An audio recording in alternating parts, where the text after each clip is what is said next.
Hi, everybody. Welcome to this podcast. And this morning, I am really privileged to be joined by Amanda Mulholland, who's the National PCPA Manager, and of course, Sophie Jordan, who's the CEO of NABCP.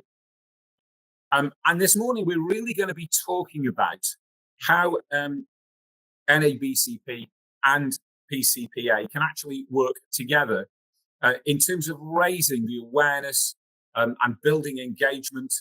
And why things like El Savvy and other initiatives are really so important. So, good morning, Amanda. Good morning, Sophie. Morning. Good morning. Good morning. Great to be with you. Amanda, can I just start with you? We love our mnemonics in any industry. Can you just tell me what PCPA stands for? Yep. Good morning, Paul. Nice to be here. PCPA stands for Police Crime Prevention Academy, which is part of a larger organisation, Police Crime Prevention Initiatives.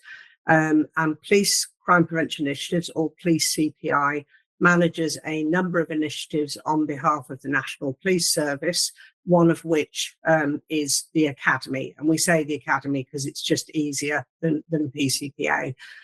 Police CPI is police-owned and not-for-profit, which then applies to all of the initiatives it manages as well. Great. Thank you for that. I'm sure that'll help a lot of people as they're listening. I kind of want to dive straight into something here, Amanda, because one of the things that we've talked about, you and I, prior to this, was the massive importance of engagement between police and businesses, but both ways. I'd be interested to know your view on where engagement currently is and why it is so important and what can be done. I think, Paul, it's about managing the expectations on both sides. And I think there is a lack of awareness by the police about what businesses need and want and expect. And the same really from businesses, from retailers, about what they need and can expect from their local police. So really, it's about trying to manage the expectations and make sure that both sides are aware of what the other wants and be able to support them in doing that. So, for example, Police CPI, through the Academy, has been commissioned by the Home Office to develop a free online course for police about retail crime, so that local police teams, neighbourhood teams, those police officers that businesses deal with will be able to have a better understanding before they go to engage with the businesses. And for the retailers themselves, there's going to be a retailer's crime prevention toolkit, which is basically going to be an electronic booklet that retailers can use to go, oh, that's how I do a survey of my premises, and here's the products I should be using, and just basically making sure that both sides understand what the other needs and can go some way to meeting that. Do you think that the police have changed their view to retail crime? And I'll come on to the businesses in a tick. But do you think the police have changed their view to retail crime in kind of recent weeks, months and years because of the growth of it, for want of a better phrase? Yes, very much so. But I think a lot of that has come from a couple of years ago. There was I think it was a House of Lords committee, and it was that recognition now with this government that calling things like the terminology needs to change. So rather than talk about shoplifting, it's talking about theft, because by referring to something as shoplifting, it sort of diminishes it. And recognizing as well that the sort of violence towards staff who work in retailers, I think from everything from the large retailers right down to your corner shop, has a huge impact on people, on those people who work there, and on the local community who use that shop or that business.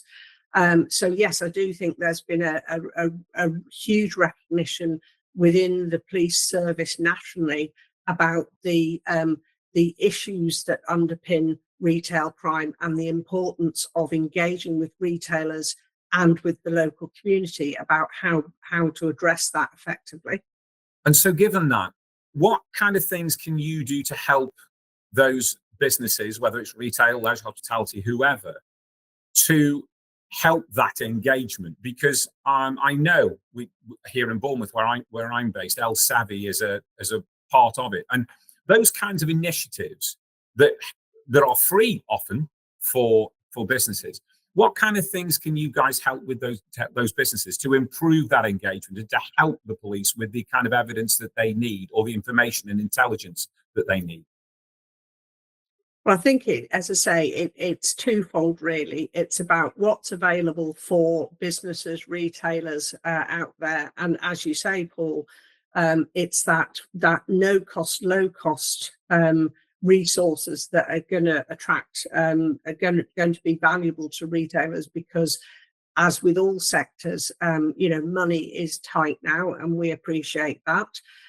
So as I say, we will, once we get sign off from the Home Office, there will be this Retailers Crime Prevention Toolkit, which will be an electronic document, which will be available to all retailers and businesses, whatever their size.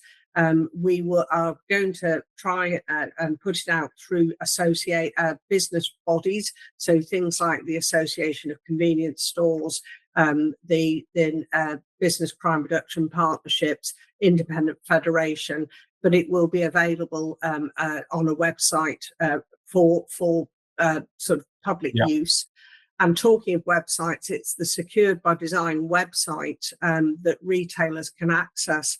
When you go onto the landing page, there's a tab that takes you into a whole section on free crime prevention advice. And not much in this world is free, let's be honest. And there is a whole shed load of advice there that is free. It's got not only advice, but it's got flyers and posters and all sorts of resources that are free to be used. And that section of the SBD website, Secured by Design, is available, is updated all the time, and as I say, is available at no cost to anybody. I'll come back to you on something on there, if I may, Amanda, just about resource, both in terms of time, because Sophie, from NABCP's perspective, this issue of engagement between the police and the businesses, whether it's through BCRPs, whether it's through bids, or however it would be, I know that's hugely important for you as well. What do you think kind of stops that engagement? So there are a number of factors really that stop the engagement. Most of it is actually people's awareness of what they can do and what they should be doing. Certainly for police officers, it's understanding on the ground that BCRPs are core business for police forces in addressing town centre crime and disorder. And also for retailers to fully take advantage of all the resources that are available to them, of which BCRPs are a very low cost, but very high impact solution to the problem. And Amanda, just coming back to you on this issue of resource, because you're saying very, very well, Sophie, about how BCRPs can be the eyes and ears of the police force, etc. One of the things that stops retailers and businesses using this kind of stuff is the perception that it's going to take too long, that there may be a cost. And you've talked about on the Secure by Design website, the fact there's a whole bunch of resource that can help businesses. If I'm a retailer and I say, how long is it going to take me? How much is it going to cost me? If I've only got 2 or 3 people on the shop floor, why is it important for those businesses to go to that SBD website and work with you guys, PCPA, in doing that, if they're trying to manage a business amongst rising costs and real challenges literally in the marketplaces where they are? Because, Paul, it actually helps in dealing with those challenges. So there is that element of helping businesses, helping themselves to prevent crime and antisocial behaviour from being an issue. So it's actually sort of, maybe, if you have a couple of staff working for you, it's actually taking some time out, maybe at a lunch break, or maybe maybe when staff have finished, and actually sort of saying, have a look at the website, have a look at the toolkit, have a look at all the resources are in there. What ideas do you have? And there are some really simple things, like, for example, not having the main shop window covered with sort of posters and offers and things, making sure that the aisles are clear so that wherever the person is standing at the till, they can see, knowing what sort of behaviour to look like, your staff being absolutely clear what the policy is in dealing with people coming in. And a real key thing, I think, for police, and obviously I can't speak, this is just on behalf of the National Police Service, but my understanding is that having cameras correctly positioned that are actually operating properly is absolutely key, because that's the footage that the police require. And ideally that should be uploaded to a cloud. And again, if you're not sure what all the terminology is, that's where either your local neighbourhood team or your local police designing out crime officer can help. And again, there's a list of all of those on the Secured by Design website. I mean, what I'm hearing you saying is, I'll come on to you, Sophie, just both one take. I think what I'm hearing you say, Amanda, is that Secured by Design website and liaising with both PCPA and PCPI is actually hugely important for tangible day in, day out support to actually to try and reduce that. And I think what you say is very, very pertinent in the fact that it might take some time and a bit of time out, but these are going to actually help those businesses with those challenges that they are facing right across the country on a daily basis. Very much so. And I think actually, if you are feeling the pressure of being a victim of crime, or potentially being a victim of crime or antisocial behaviour, actually doing something to help yourself is very empowering. And that you don't know what you don't know. And if you don't know that these resources are there, you aren't going to use them. And I think then the other big advantage of being an accredited BCRP or a BID is that you have that Secured by Design logo, which is an official police security initiative, and you can use that then, and people recognise that logo, and your local police will recognise that logo. And again, it all adds to this empowerment that actually we can do something about this, and you're not there on your own. You do have this whole range of support. Sophie, can I bring you in? Thank you. I just wanted to add to that, really, in terms of what Amanda was saying about people taking ownership of the issue. And I think that's where it's been lacking, really, is that we need people in shops to really take ownership and know that they are part of the solution, and being fully engaged by implementing the measures such as Amanda said, and also making sure they're reporting properly to the police, reporting to their local BCRP, submitting the right evidence. And then the BCRP then also helps with that feedback loop as well, by providing the outcomes of what's happened in that circumstances. So people feel even more engaged and even more encouraged to continue. But we need everybody to be of the mindset that loss prevention is everybody's business. If you work in retail, and crime prevention, it's community safety across the wider business sector. Everybody should be focusing on this. And with the initiatives that Amanda's bringing and what BCRPs are bringing, if we can engage and motivate everybody, then we'll have a big part of the solution taken care of. Brilliant. Can I finish on one thing then for both of you, actually? But Amanda, I'll come to you. We've talked a bit here about, and you just touched on your last answer, about accreditation, about having that kind of badge of credibility, for want of a better phrase. Can I ask you, from your perspective, from the Police Federation's perspective, and from all the organisations that you work with, how important are BCRPs and BIDs in this for you? And how important is the accreditation gained through going through the programme? BIDs and BCRPs are invaluable, Paul. They really are. They are, as Sophie said, part of the solution.